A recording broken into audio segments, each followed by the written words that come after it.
Please sit down.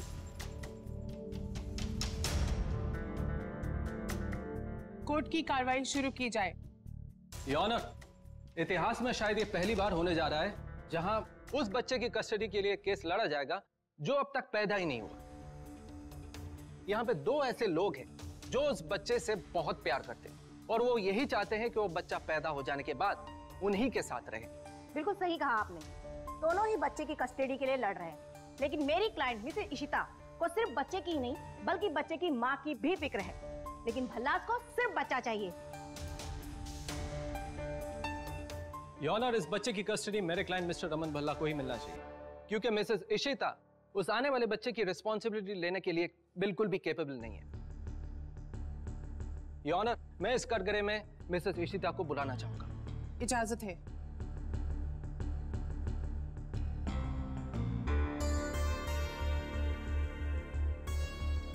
Ishita जी, क्या आप बता सकते हैं कि आप प्रोफेशनली क्या करती हैं? जी, मैं डेंटिस्ट हूँ, मेरा क्लिनिक है। तो ये क्लिनिक जो है आपका, क्या ये आपका खुद का है? I mean like do you own it? Rent पे है। चलिए आप मुझे ये बता दीजिए, अभी आप जिस घर में रहती हैं रोशनी के साथ, क्या वो घर भी रेंट पे ही है? मैं वहाँ पिछले 8 महीने से ही रहती हूँ बस, तो वो रेंट पे है, पर मैं बहुत जल्दी हमारे लिए एक नया घर लेना चाह रही हूँ। देखिए, मैं फ्यूचर के बारे में नहीं पूछ रहा हूँ मैम, मैं अभी के बारे में पूछ रहा हूँ, इसलिए मैं जो पूछ रहा हूँ ना सिर्फ उसी चीज का जवाब दीजिए। रेंट पे रहती हूँ मैं भी। रेंट पे रहती है, ओके। तो आप इस कोर्ट को बता सकती हैं कि मतलब आप रोशनी जी को फाइनेंशियली कैसे सपोर्ट कर सकती हैं? मतलब अगर रोशनी जी आफ्टर बच्चे मतलब डिलीवरी होने के बाद अगर वो जॉब नहीं जा पाई तो आप फिर कैसे मैनेज करेंगे? मतलब घर की रिस्पॉन्सिबिलिटी है, इतने सारे खर्चे हैं। तो वो मैं मैनेज कर लूंगी इजीली। चलिए खर्चे के बारे में छोड़ दीजिए, आप मुझे ये बताइए कि मेडिकल एक्सपेंसेस का क्या? आगे जाके कुछ कॉम्प्लिकेशन हो गया तो उसको आप कैसे मैनेज करेंगे?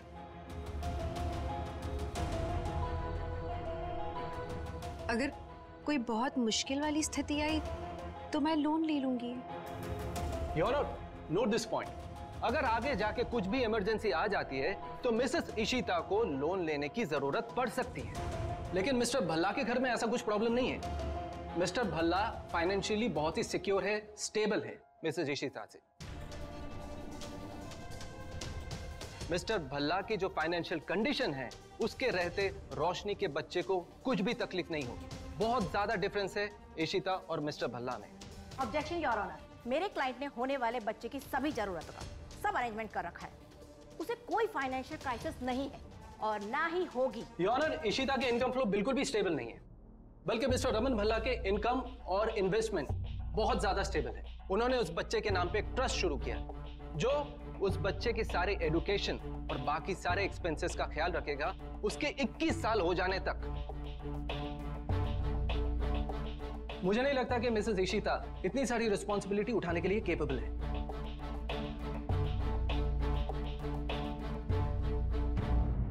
मिसेस इशिता, हाल ही में भल्लाज ने रोशनी की गोद भराई की रस्म की थी, तो आपको उसमें यह नहीं लगा कि मतलब वो रोशनी और उनके बच्चे के लिए फिक्र नहीं दिखाई दी आपको? जी, मैं ये नहीं कहती हूँ कि वो रोशनी की तरफ फिक्र नहीं दिखाते हैं, उन्हें फिक्र है, लेकिन उन्हीं के घर में रोशनी पर हमला भी हुआ था, इसीलिए मैं ये समझती हूँ और जानती हूँ अच्छी तरह से कि रोशनी मेरे घर में मेरे साथ ही महफूज रहेगी। तो आप ये कह रही है कि मतलब रोशनी आपके घर में ज्यादा सुरक्षित रहेगी? जी बिल्कुल। ठीक है, अब जा सकती हैं।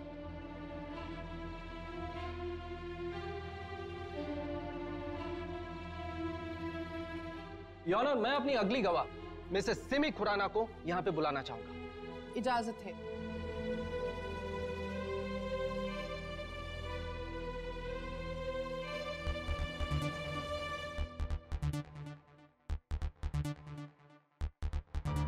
मिसेस सिमी, क्या आप बता सकती हैं कि कुछ दिन पहले रोशनी और मिसेस इशिता भल्ला हाउस में क्यों आई थी?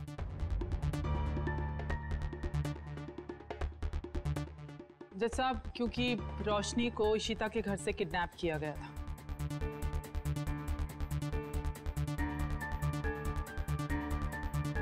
और मेरे भाई रमन भल्ला ने इशिता की मदद की थी रोशनी को ढूंढने के लिए, इनफैक्ट रमन भाई उसे ढूंढकर सही सलामत घर वापस लेकर आए थे। जज साहब, मुझे लगता है कि इशिता रोशनी का ख्याल रखने के काबिल नहीं है।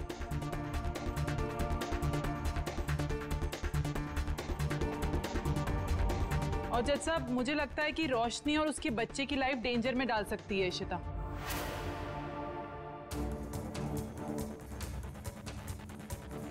इसलिए बच्चे की कस्टडी रमन भाई को मिलनी चाहिए और हमारा हक भी बनता है। आखिर वो बच्चा हमारे घर का वारिस है, हमारे खानदान का वारिस है। आई थिंक उसे भल्ला हाउस में ही रहना चाहिए। Thank you miss Singh. Thank you. जा सकती हैं।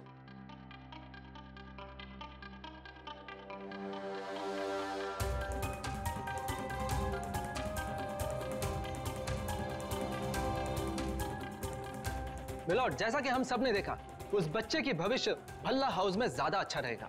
इसलिए मैं इस कोर्ट से दरख्वास्त करूंगा कि उस बच्चे का कस्टडी मेरे क्लाइंट मिस्टर रमन भल्ला को ही दिया जाए।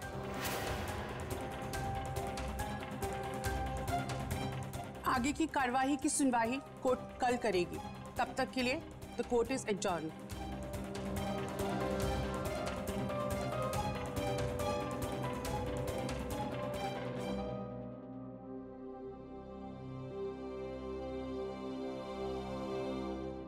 पुत्र, तूने हमें सपोर्ट किया, उसके लिए ना थैंक यू। मम्मा, आप थैंक यू क्यों बोल रहे हो? आप लोगों ने हमें पराया कर दिया था, लेकिन मेरे लिए आप सब अब भी अपने हो और अपनों को थैंक यू नहीं बोलते। चलो बाहर चलते हैं। हाँ, आ जाओ।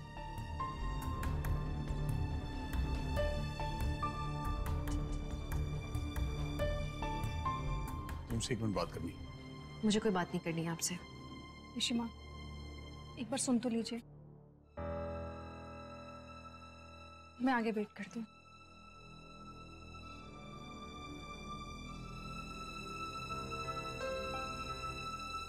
देखो इशिता, एक बार फिर से सोच लो। ये कोर्ट कचहरी का मामला मुझे भी पसंद नहीं। इसे तुम मेरा ऑफर एक बार फिर कंसिडर करके देखो। रोशनी का बच्चा हमारे साथ रहेगा तो खुश रहेगा, सेफ रहेगा। एक बार बच्चा सेटल हो जाए, उसके बाद रोशनी लंदन जा सकती है, अपनी लाइफ दोबारा शुरू कर सकती है, अपना करियर बना सकती है। ये रोशनी और उसके बच्चे दोनों के फ्यूचर के लिए अच्छा होगा। रोशनी और उसके बच्चे का फ्यूचर अलग अलग कर दूं? सॉरी, आपका ये ऑफर मुझे मंजूर नहीं है। एक बार फिर से सोच लो, क्योंकि कल कोर्ट में तुम्हारी हार पक्की है।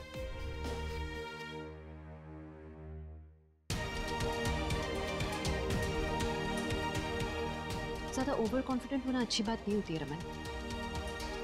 कल कुछ भी हो सकता है, पूरा किस्सा पलट सकता है।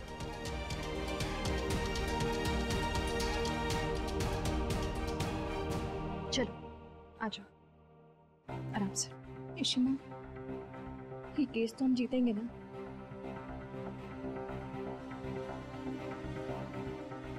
हम ही जीतेंगे।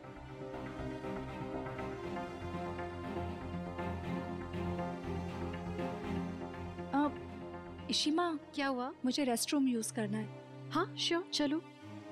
इशिता जी, जी मुझे आपसे जरूरी बात करनी है। हाँ, मैं 2 मिनट में आती हूँ। इट्स ओके, आप लोग कैरी ऑन करिए, मैं इन लोगों को लेके चली जाती हूँ। रेस्टरूम किधर है? वो उधर। Thank you. ध्यान से जाना। हाँ ऋषिमा। जी बताइए।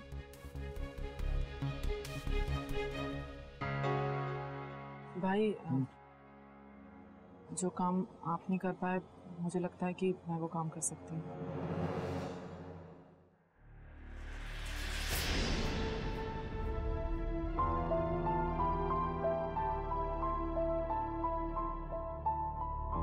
रोशनी, बहुत परेशान हो ना तुम? हाँ, आप सुनो, ये टिश्यू। रोशनी, रोशनी प्लीज सुनो मेरी बात। आई नो कि तू बहुत परेशान है। अब परेशानी की तो बात ही है ना। तू पेट से है और तुझे यूं कोर्ट कचहरी के चक्करों में घसीटा जा रहा है। हाँ ठीक है, मैं जानती हूँ तेरी ईशिमा ने मना किया होगा ना कि सिमी बुआ से बात मत करना, वो खराब है।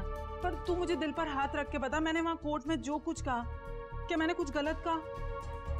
रोशनी, मुझे तेरी बहुत फिक्र रहती है क्योंकि तुझे ये सब स्ट्रेस लेना पड़ रहा है, इतनी सारी tension. And you know what, मुझे लगता है कि ये स्ट्रेस, ये टेंशन, ये सब कुछ हम मिटा सकते थे अगर वो इशिता ना रमन भाई का ऑफर एक्सेप्ट कर लेती। मुझे लगता है कि इशिता को वो लंदन जाने वाला ऑफर एक्सेप्ट कर लेना चाहिए था। इशिता भी ना। लंदन वाला ऑफर? ये क्या बातें कर रही हैं आप? Don't tell me you don't know about this. Ishita ने तुझे बताया होगा ना? नहीं बताया उसने? नहीं, मुझे इशिमा ने कुछ नहीं बताया इस बारे में।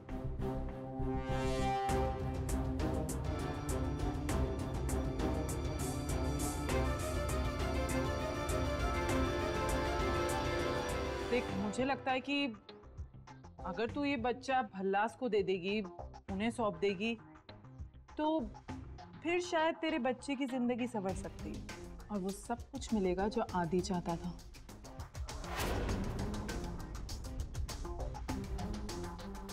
रोशनी, सुन मेरी बात। तू सोचना, तुझे भी अपनी जिंदगी की नई शुरुआत करने का मौका मिला है। आई डोंट थिंक कि तुझे ये मौका मिस करना चाहिए। और अगर तूने इस बार ये मौका मिस कर दिया ना, तो तुझे जिंदगी भर ये सुनना पड़ेगा कि आदि की मौत की जिम्मेदार तू है। एक नाजायज बच्चे की माँ है।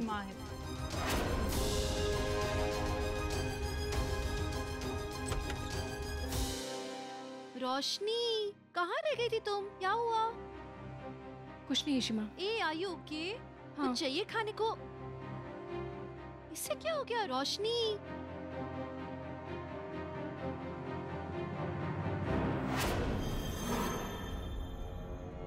क्या करो रोशनी?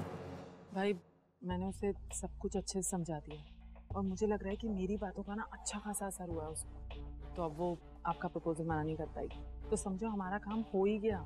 ठीक है, बाकी बातें करेंगे। ठीक है। And thank you. भाई, एनीथिंग फॉर यू।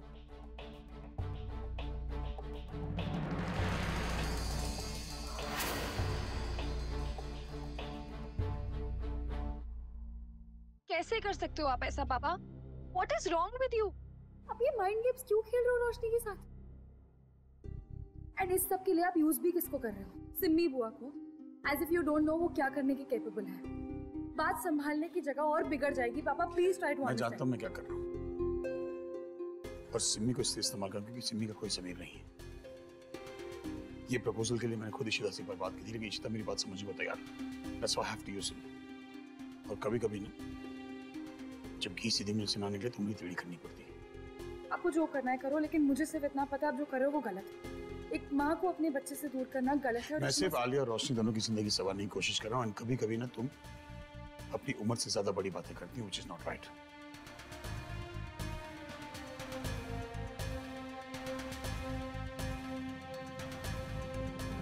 रोशनी, रोशनी, आप लोग 2 मिनट देंगे हमें? बात क्या है? मैं जब से तुमसे बात करने की कोशिश कर रही हूँ, तुम बात ही नहीं कर रही हो। रेस्टरूम से निकल के हो क्या गया तुम्हें? किसी ने तुमसे कुछ कहा है क्या? रोशनी, अगर कोई प्रॉब्लम है, हम बात नहीं करेंगे तो वो प्रॉब्लम सॉल्व कैसे होगी? आपने मुझसे लंदन वाली बात क्यों छुपाई शिमा? लंदन वाली बात? किसने बोला तुमसे उसके बारे में? वो जरूरी नहीं है। मुझे बस ये बताइए कि जब रमन अंकल ने वो लंदन वाला ऑफर दिया तो आपने एक बार भी मुझे बताना जरूरी नहीं समझा? क्या बात करती तुमसे? मैंने खुद ही ने मना कर दिया उनको। ये मेरे और मेरे बच्चे के फ्यूचर की बात है ना।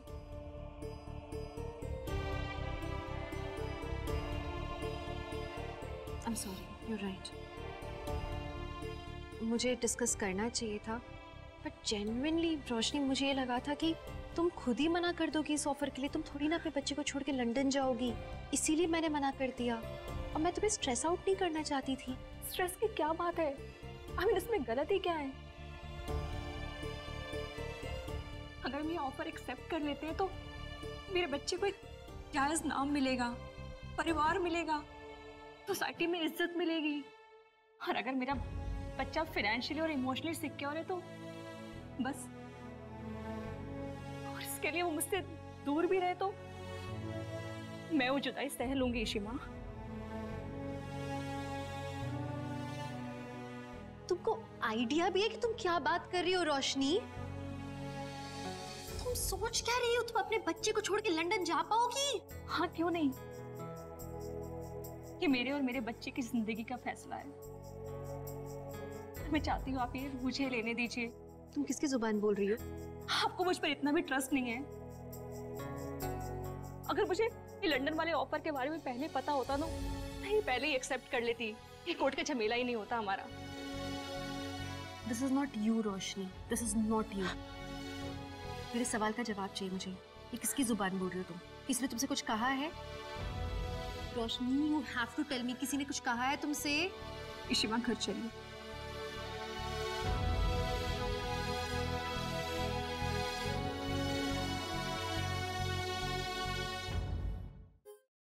भाई इसकी क्या जरूरत है?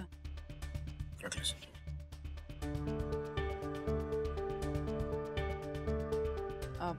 भाई आई नो कि हमारे बीच में काफ़ी डिफरेंसेस आ चुके हैं, लेकिन इसका मतलब ये नहीं है कि उसका असर हम अपने बच्चों पर पड़ने दें।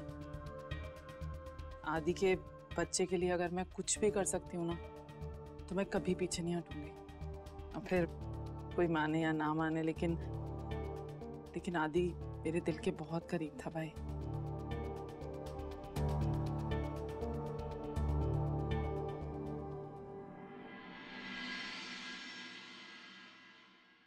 समझ देगा? तो वाह यार, ये तो कमाल हो गया। मतलब इतने से काम के लिए इतना सारा पैसा? हाँ? तूने क्या इमोशनल डायलॉग्स मारे हैं वो आदि एंड ऑल? तू कमाल की एक्टिंग करने लगी है इसमें। अच्छा है ना, उनके आपस के लफड़े में हमारा फायदा हो रहा है यार, इतना पैसा। धर्म जी पता है, मैं ये सब इन लोगों को तकलीफ देने के लिए कर रही हूँ, स्पेशली वो इशिता को। मैं उसको ना अंदर तक तोड़ना चाहती हूँ। एक बार मैं अपने भाई को माफ कर सकती हूँ, लेकिन उस इशिता को कभी नहीं।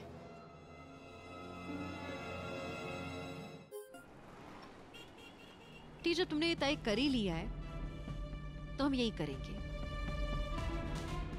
मैं रमन को फोन करके कह देती हूँ कि हमें ये डील मंजूर है। तुम बच्चे के पैदा होते ही वो बच्चा उनके हाथ में सौंप के चली जाओगी हमेशा के लिए।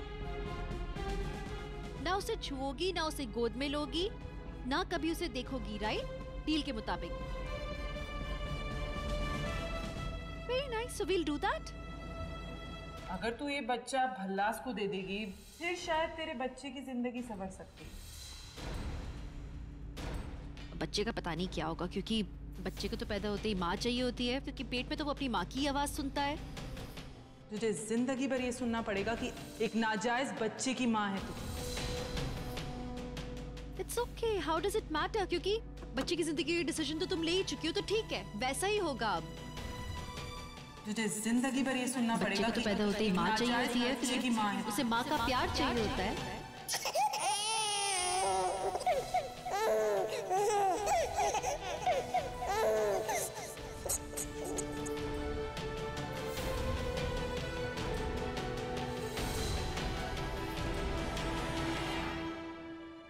Just hope कि रोशनी मेरा ऑफर एक्सेप्ट कर ले। उसे बात समझ में आ जाए कि जो करो उसके भले के लिए करना। नहीं शिमा,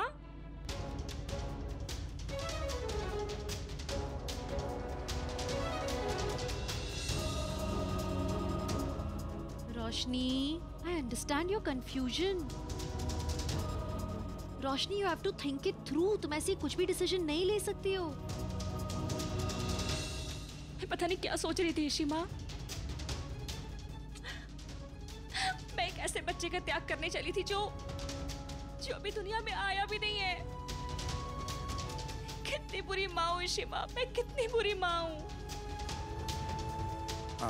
कहाँ घर पहुँच गए तुम लोग? चलो वो रास्ते में, बस थोड़ी देर में पहुँचने वाले। बिल्कुल रोशनी के साथ साथ रहना, उसे 1 मिनट के लिए अकेला मत छोड़ना, समझे? जी सर, जी सर। Shima, I'm sorry. तुम नहीं हो बुरी माँ। शिमा!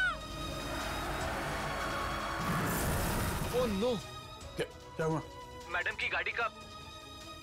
इशिता की गाड़ी का क्या?